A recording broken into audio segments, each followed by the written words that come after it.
We are going to have a conversation now about youth, and we've had a conversation about youth and the youth agenda for a number of sessions on this show. In terms of looking at, yes, youth constitute the majority, biggest by far percentage of the population of the Republic of Kenya. Population below 35 years of age, which is the constitutionally recognized age of youth, is about two-thirds of the population of the Republic.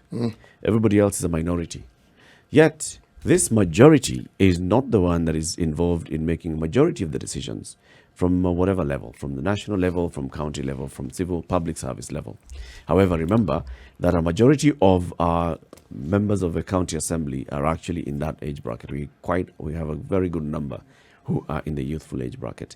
But in the national politics, national conversations, having a seat at the table, this is what the youth have been pushing for. Various ways that we're talking about this, looking at the youth as a marginalized community. You're looking at them and then saying they ought to get proper focus and attention, and even preferential treatment in some areas, just when it comes to appointment or when it comes to decision making. But why is it that it appears to be so hard for us to get Part of the reason, if you ask me, lies in the simple fact that what you are asking is something that is made possible by political decisions. Now, politics by its very nature is competitive. I'm not going to call it a competitive sport. So, to begin with, yes, there may be affirmative activities that are undertaken by the government that is in power at that particular point in time. And we've seen President Uhuru making very strong attempts at bringing in cadres of individuals who could genuinely be considered to be youthful. But the other bits of it is a competition. They may say they're trying, and I would add they're not trying hard enough. No one is going to give it to you. It's not complicated. It is really that simple. So come up with ways of ensuring that you position yourself to get it. If you consider that the vast majority of our voters are in the bracket of youthful, it is them who elect these elderly people who are older. It's them. They are the ones who determine the electoral process. So if you determine the electoral process, it means you are the ones who've determined the decision-making process. So why then do you go back and complain when you had the same opportunity to put one of your own in power? Is the system rigged in a way that it makes the youth also feel that they owe it to their elders to elect them? So far. So such that we are saying that we need then to break down the system that's in place. You're going to vote, and you know that you need to vote to elect your next leaders, but you're at such a place where you believe that the people who can be leaders are the people who are older. It's your parents, it's your uncles. I wouldn't call it rigged. There's a place of leadership for everyone. If you look at the leaders we now have, whatever age that you consider them to be, they started off as youths.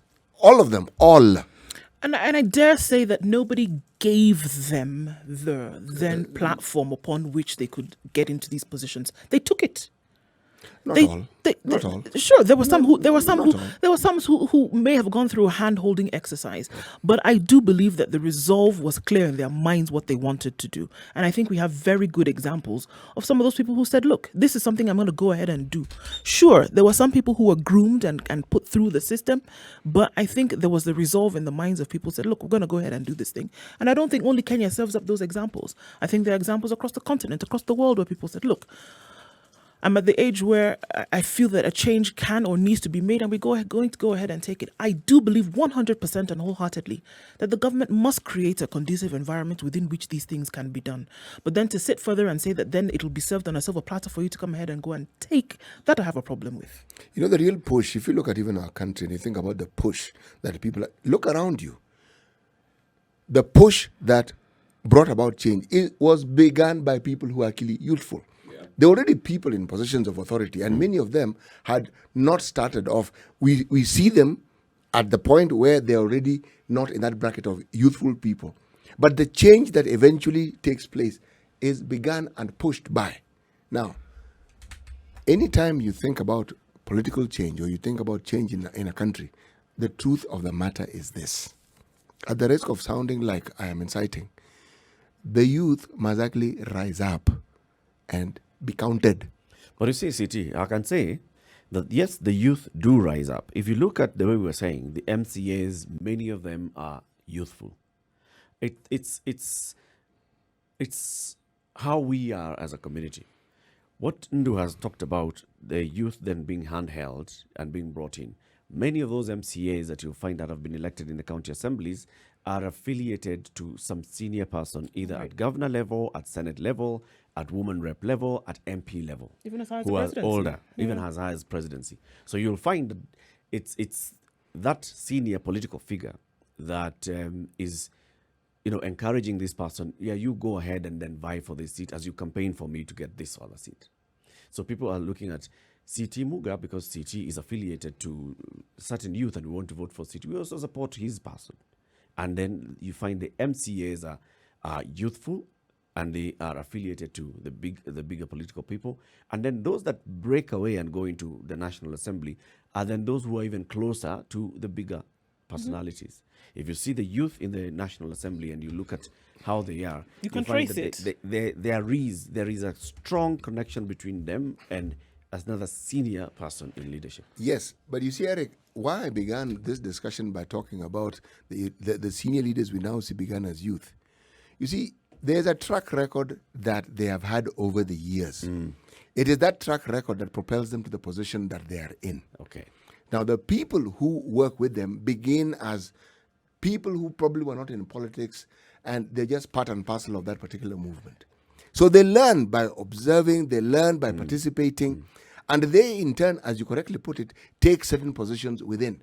Because we have a party system, it is within certain parties and within certain parts of this country where people will take these positions. It's the way political positions work. That's how you climb. That's how it works. Let's You bring have in- to join it at some point. Let's bring in the CEO of the Youth Agenda, Kelvin, Keya, who's going to help us look at this particular conversation, how Kenya's youth can gain seats at the table of power. Kelvin, good morning. Good morning to you. A pleasure to join you this morning. Thank you very much for joining us. Welcome to the Situation Room. You've heard what we're talking about. How is it that the youth then are not dominating the senior positions in government, but they're dominating or almost dominating in the lower positions in government? What's your perspective? Thank you very much. Interesting conversation you had this morning. And if you looked at me, I was nodding and just agreeing to some of the points that you were raising. For sure, the young people are the population of time, not only in Kenya, but globally. But unfortunately, or interestingly, is that the systems that have been created really don't appreciate the involvement of young people and their decisions at the table. Also to note that even during the colonial period, the people who actually pushed the processes of independence in the country were young people. The Kikuyu Central Association. Then there was the Kavirondo Youth Association from the Nyanza region. There were also upfronts coming from the western region that were being led by young people at that time.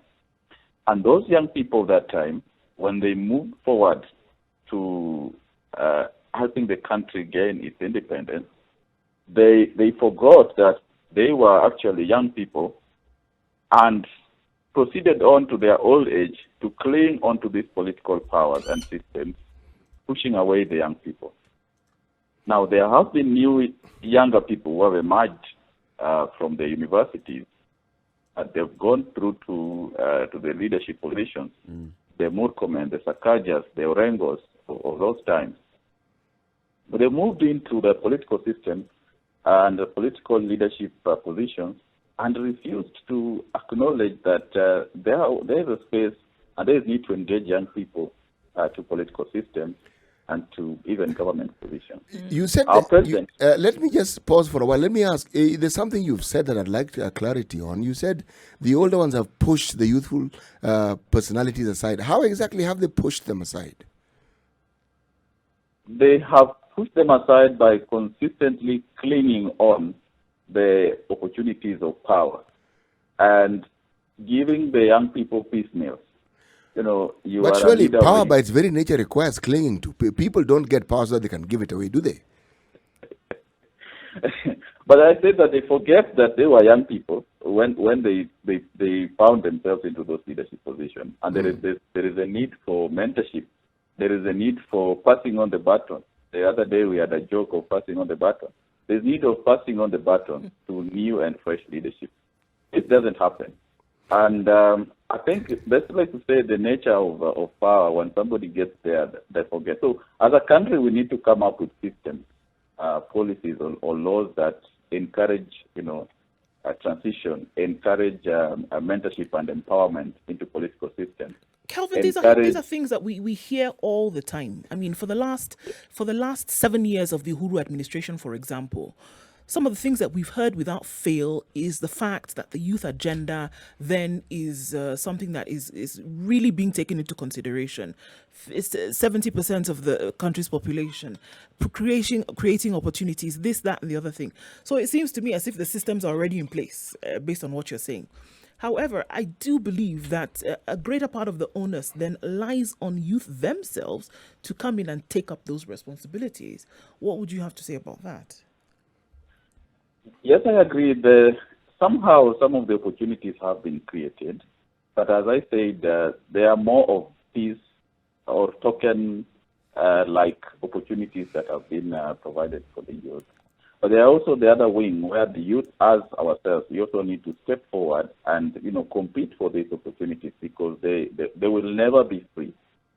Even if you read through the Bible, for those who believe in the religion, you will see that certain opportunities in those times attracted some kind of and level of interest, level of attention, and quest to take up those opportunities. Mm-hmm. So I think as young people also we need to come out of the laissez-faire and lethargy kind of living and take up opportunities. When you're given a chance to sweep a particular road, let's say through the Kazi Komtani initiative, do it so well so that you become conspicuous, you can be seen, you can be trusted with leadership. At the same time, there are a number of young people who have been given opportunities of leadership, and then they end up in issues of corruption, mismanagement of funds, and therefore also make the existing leadership not to trust the youth with the responsibility. Mr. Keya, if you look at leaders who are youthful, who have sort of like made it to become national leaders, what is it that they do? Because they begin as a large group of young people participating in some political activity, for instance, but then some people stand out. What is it that they do that makes them stand out? Are their hands held, or is it something personal about them that propels them to the position that they eventually end up in? Some of them are, their hands are held. They are connected to the who is who in the country. And as you had highlighted earlier on, some of them are closely linked to the leaders or founders of those political parties, or even aligned to the families around to the people in leadership or government, and the favors could land on their side. But also there are those young people who have consistently pushed the youth agenda or different agendas, be it in agriculture, in sports, in environment, and they have been, at the fore. You cannot do something minus them because they've made a name and they've become stakeholders in the space. Therefore, the only option is to engage them and include them into the system, because when they're away, then they cause trouble to the system. And there are many. There is one, the MP for Embakasi, I think, East, the former student leader for University of Nairobi. I mean, such a person with the powers that he has been able to move around him or following from the youth and the people. It's not easy to write off that kind of a person. The only option is to try as much as possible to accommodate them into the system. There is a person like Sakaja who is very forthright. His mind is so straight, it's so eloquent. Whenever he gets a space even to debate in the assembly, you can notice him and you cannot do away with him. Whenever an opportunity comes to chair a parliamentary committee, you will find that his name appears. Same to Mtula Kilonzo and the many others that we can see in our parliament. Going down to county assemblies, the same cases happen. Yeah, there are so many vocal, very brilliant young people, some of them with the legal mind, when it comes to passing of laws in the assembly and even analyzing budget documents or even monitoring and evaluating what their governors are doing, you cannot do away with them. You will always invite them, give them a chance, consult them, and definitely most of those MCAs, you're going to see them. They're going to be members of parliament, and some of them will be governors in the near future to come. So if we're looking and saying that there's not enough of the pie, everybody has not been able to get a little bit, what do you think? I'm still going to come back to the responsibility of youth. What do you think is the responsibility that lies on the shoulders of youth to see themselves in these positions? Because it is important to say that the largest percentage of the population should be involved in how the country is being run, for example, or how it's being governed or how it's being administered. What responsibility then lies on their shoulders? Excellent. Our responsibility as young people is on the voting, number one. What kind of people do we vote? And what aspects of evaluation or, interviewing the candidates that come to us that we do as young people? A lot of the time as young people, what happens is that we are mired in the politics of party and politics of tribe. And then we forget that we need value-based leaders who can provide policies and directions that bring us to change.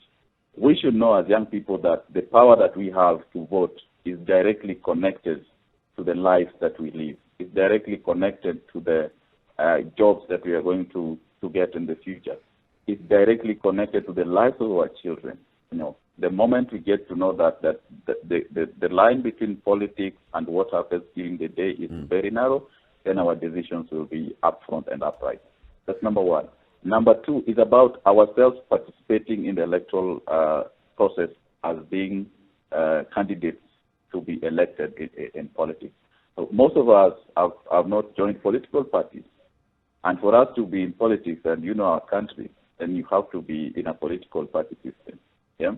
So again, I would want to push, and this is part of our agenda, as youth agenda, to encourage and advocate for the involvement of youth into the political and leadership system. That we join political parties, and then we understand what these political parties stand for. What are their manifestos? What are their plans? What are their visions? Even what are their colors? And what do those colors mean when it comes to development and leadership? Then, of course, vie for elective positions. I want to thank a gentleman called Diora or somebody. I forgot the other name. The gentleman who vied who was a deputy presidential candidate for one of the aspirants Dr. in the previous election. Yes. You could see how the gentleman moved us. He was sober. His ideas were the ideas of the time. And that proved to the many that actually young people can be trusted with responsibility.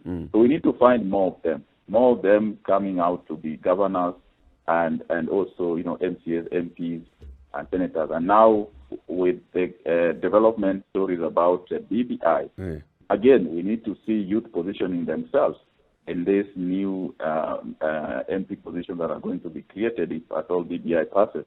Actually, now that you're talking about that, Kelvin, and as we conclude, tell us, is the youth agenda involved in conversations and pushing for more inclusion of youth and youth positions, for example, in the BBI? Are you involved in the BBI conversation, and to what extent?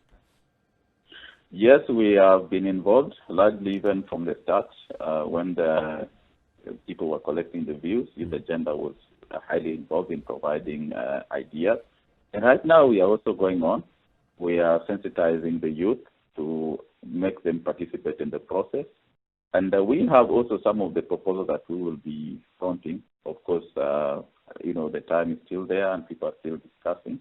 But some of the things we would wish to highlight, particularly during this time, is that, yes, we appreciate the idea of the Youth Commission, but it will be important if the president became bold and his new brother, he got there recently, former prime minister, that we consider having a standalone youth ministry for the youth.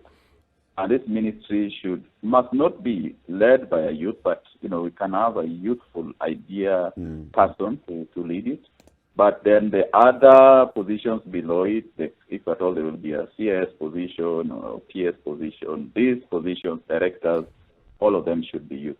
And the same should go to counties. If you've gone to the county government, you realize that the youth issues is huddled between gender, sports, and culture. Yeah. Mr. Keya, you're compromising too much. If you really want to further a youth agenda, stop compromising. Why is it not possible for the youth to be a CS? What is difficult about it? There are very many people. If you look at some of the really older politicians we have in this country, they began these jobs when they're in their 20s. And they have led. What stops people from organizing themselves if they're youth to actually vie, not compromise and say, okay, we'll take director position. No. Go for the CS's job. Go for the PS's job. Why can't you go for those jobs? So a youth ministry headed by youth. Yes, let it be headed by youth. Yes, let it be headed by youth. And let's see how it goes on.